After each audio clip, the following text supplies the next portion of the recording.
Their regret doesn't show up when you're still hoping, still explaining, still staying soft enough to be tolerated. It shows up when your nervous system stops feeding the connection. Because while you were attached, you were still giving them the one thing they wanted most: access without consequence. You were still emotionally available, still reachable, still interpretable. Still the person who would answer, forgive, understand, wait, and keep the door cracked. And as long as the door is cracked, they don't have to feel the loss. They can keep you as a maybe. They can keep you as an option. They can keep you as emotional backup. They can tell themselves the story that you'll always be there, because you always have been. But the moment you finally let go, something changes in the air. Not because you made a speech, not because you proved a point, because the energy of access disappears. The invisible safety net they built their comfort on is gone. And that is when regret hits. Because regret is not always love. Regret is often consequence. Regret is the nervous system finally registering a reality it kept postponing. You are not available to stabilize them anymore. People like to say, if they cared, they would have acted sooner. And sometimes that's true, but it's not the whole psychology. For many emotionally avoidant or emotionally immature people, they don't fully feel the weight of their choices while they still have you. They feel relief. They feel control. They feel the comfort of distance. They feel the comfort of not having to show up consistently. They tell themselves they're fine. They distract themselves. They stay busy. They keep it vague. They keep the relationship in that blurry space where they don't have to be accountable. And then you let go, and the blur becomes a hard line. The ambiguity they were hiding inside disappears. Suddenly, they can't pretend you're still in their life. Suddenly, they can't access you with one small message and reset the dynamic.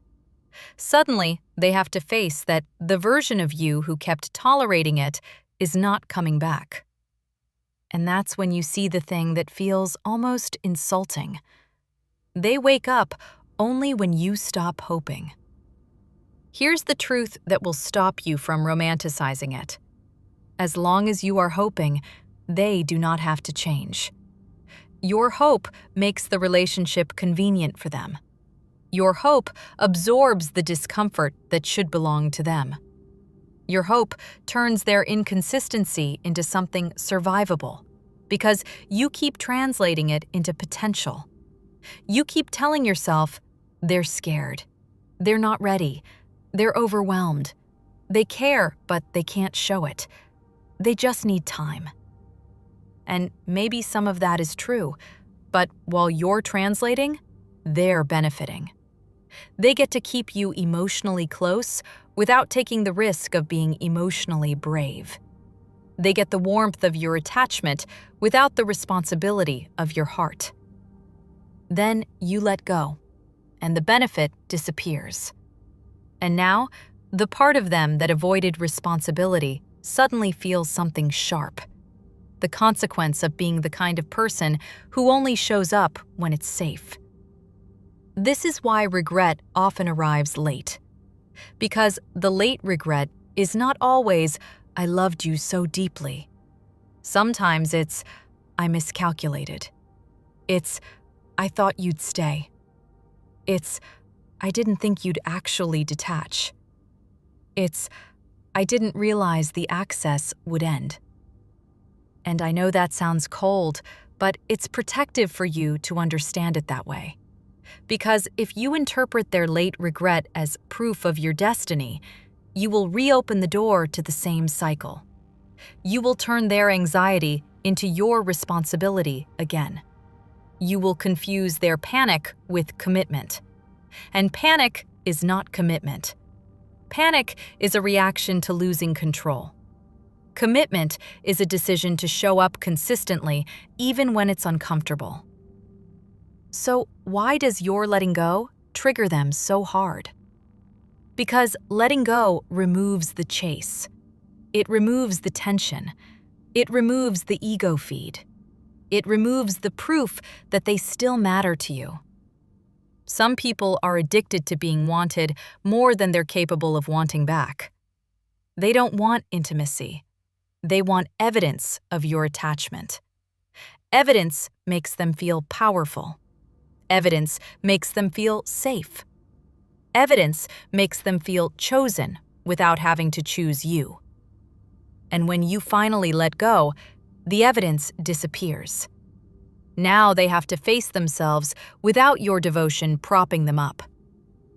Another reason regret shows up late is that avoidance systems often numb out during the relationship.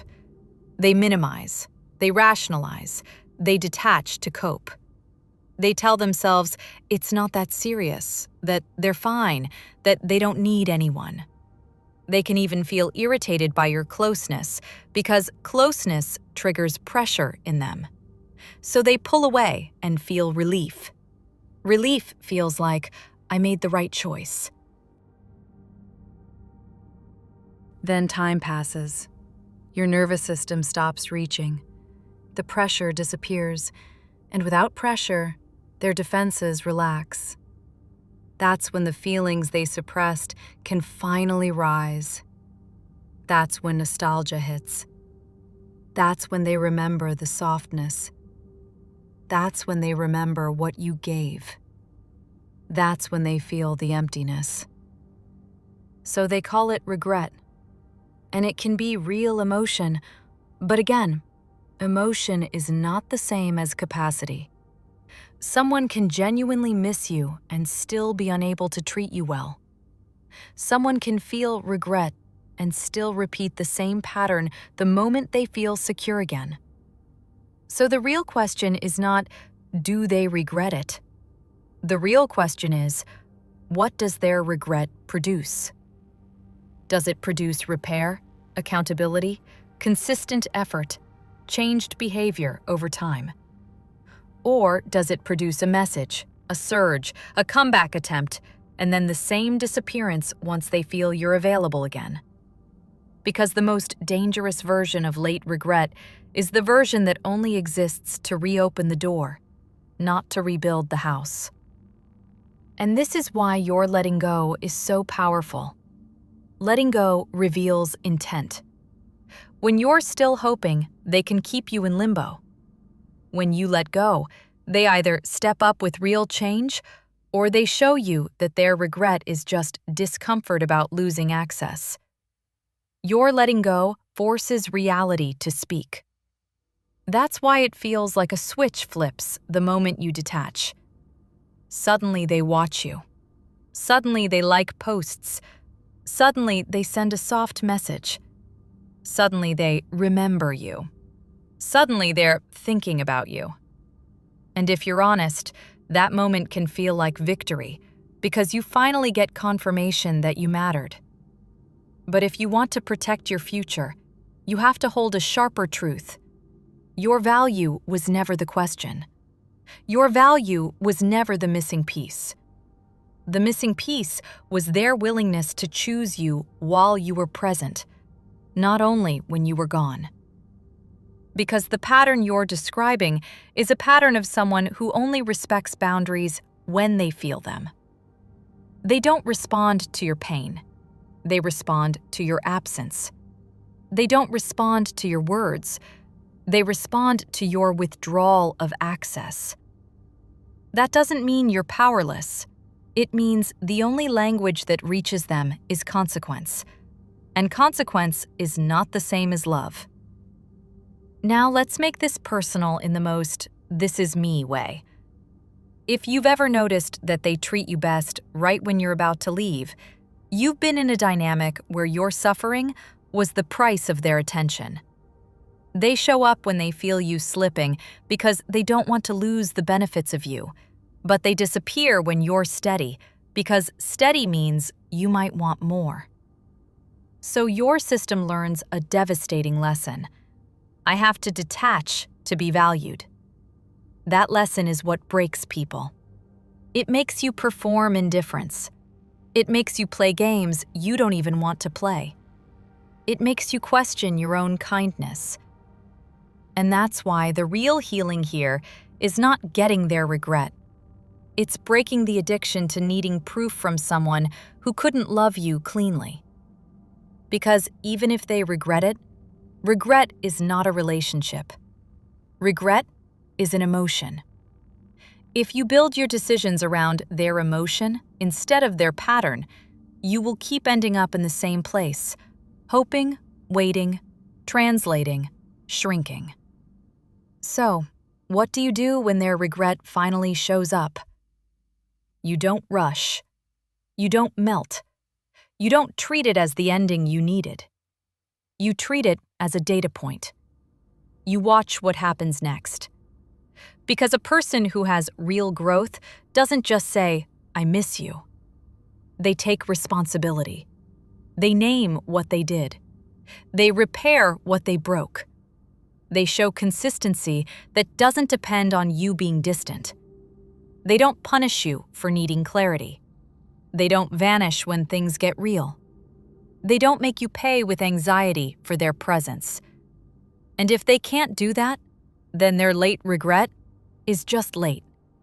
It doesn't fix what happened. It doesn't make the past safer. It doesn't make the future stable. It just tempts you back into the loop. And the loop is what you're leaving. So here is the cleanest closure. Their regret showing up late is not proof you should return. It's proof that your letting go worked. It proved what you needed to know. Your absence has weight. Your peace has power. Your standards create reality. And the deeper lesson is this: anyone who only values you when you let go is not someone you can relax with. They will always need you to leave a little to love you a little. And that is not love you can build on. The love you deserve doesn't wait for you to detach to show up. It shows up while you're still there. It honors you while you're still open. It chooses you without needing a threat of loss. So if their regret appears now, let it appear. Let it exist. Let it be their feeling. But don't hand it the keys to your nervous system again. You didn't let go to become available to the same pain with a new promise. You let go to come back to yourself. And that's the kind of letting go that changes your life.